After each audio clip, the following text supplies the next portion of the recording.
Number 23, the heat capacity of a substance is the amount of energy in joules required to raise the temperature of 1 gram of the substance by 1 degree Celsius. The heat capacity of water is approximately 4.2 joules per grams per degree Celsius.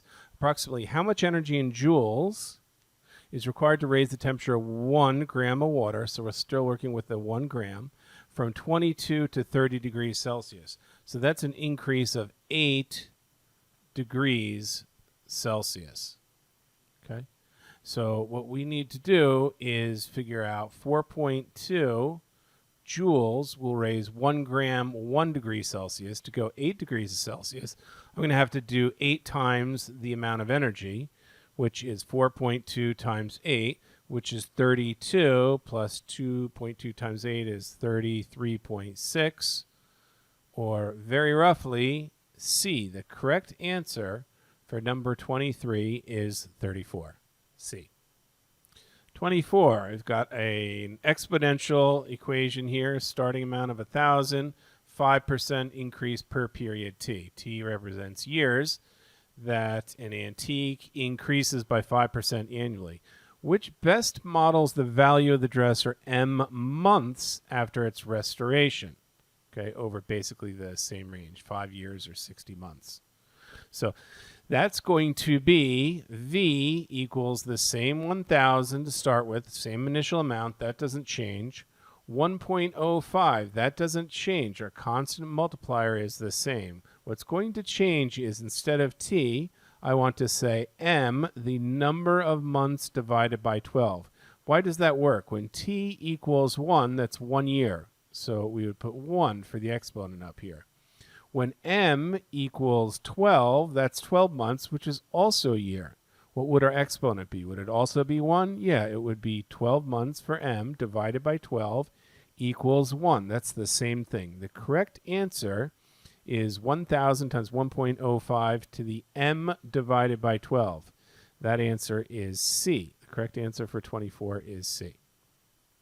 Number 25. X minus 5 squared plus 10x minus 25 plus 25 equals 0. Okay, this is a quadratic. In fact, it looks like a perfect square. I could substitute a equals x minus 5 here, and I would get a squared plus 10a plus 25 equals 0. I recognize that as a perfect square of a plus 5 squared. Square the first, square the second, double the product of the two. That is the perfect square. That equals 0. So now I can substitute back in for a my x minus 5. So this becomes x minus 5 plus 5 squared equals 0. X squared equals 0. X equals 0 is the only root. It has exactly one root.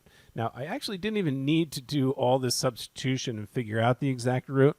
I knew once it's a perfect square, then I have exactly one root, because exactly one root always occurs if you have a perfect square where your parabola just touches the x-axis at one point. Doesn't matter whether it's going upward or downward. It never crosses over the x-axis, which is what the square does. 26. 4x minus y is 3. One of the two equations in a linear system is given. Okay?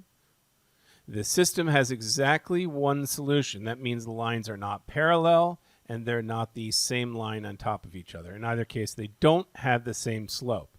Any lines that don't have the same slope will eventually intersect in one place.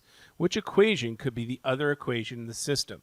So what are we looking for? We're looking for a line that does not have the same slope, and we have everything in standard form, ax plus by equals c format, not slope intercept.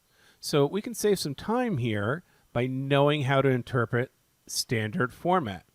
If I want the same slope, I have to have the same ratio of coefficients x to y, so 4 to negative 1. Well, right away, I can see B has 4 to negative 1 coefficients. That's going to be parallel, not our answer. Same thing for D. It's 4x minus 1y, the same ratios as the equation above. That's parallel, not our answer. Now, you might be tricked by A. That's minus 4 to 1. But again, that ratio is the same, whether it's 4 divided by -1 or -4 divided by 1, the answer is 4. So I could simply take this and actually multiply the whole thing by -1 if we look at it. And we'll see it's 4x minus y equals -6. It's exactly the same coefficients for x and y, except my constant c on the other side is now negative. I don't care about that. That just shifts everything up and down. This is the same ratio of coefficients x to y. So A is parallel, even though it doesn't look like it at first. It's not the answer. The correct answer is C. How do I know that? Well, I know if I've got a positive and a negative coefficient for x and y in standard format, my slope is going to be positive. It's going to be upward to the right. Whereas C, I've got a positive and a positive coefficient. So the signs indicate that it's going to be a negative slope, knowing that's the case in standard format. So thus the slopes must be different and those lines must intersect. C is the answer for 26.